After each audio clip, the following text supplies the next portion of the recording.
Today we're going to be talking about employee lunch and is it worth it? What are the pros and cons of employee lunch? Hotels want to pay their housekeepers more money. Unfortunately, it's not within their budget.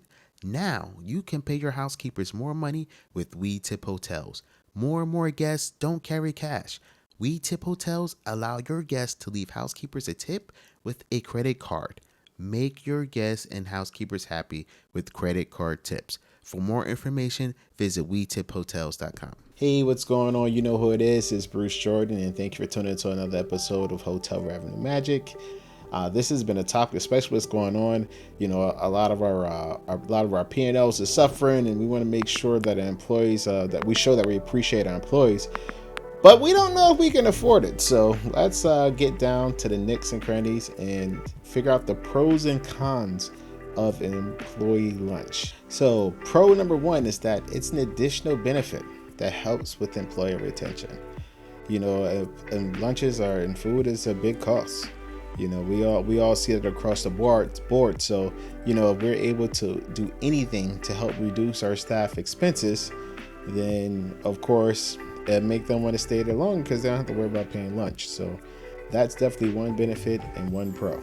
Next benefit is going to be you don't have to worry about employees being late from returning back to lunch. You know, employees leave out, they go, they come back. A lot of them come back late because they stayed at lunch too long, or it took too long for them to get their meal. So, you know, instead of being back on time, they're 10, 15, 20, 30 minutes late from returning back from work from lunch. So that's one thing that you don't have to worry about when you actually pay for the lunch. Then three, which is my favorite, is that employees get to gather with different departments so they don't see each other as separate. They see each other as a team. So they get to figure out how to work together closer. By being closer and being together. So that's definitely a pro. You're building that relationships with your other departments so you can figure out how to work as a team. Now let's go through some of the cons. The number one con is they may not like what's being served for lunch. You know, employees tend to be a little picky, including myself, about what we eat, what we can eat, what we can't eat. There's just things, especially now that, you know, I've really been trying to be on this health kick. There's just some things I just don't eat anymore, you know, or I'm trying to stay away from eating. So that's one con to the employee lunch. The other thing is going to be the expense side of things. You know, a lot of departments, especially if you're in the hotel industry, you get a food credit.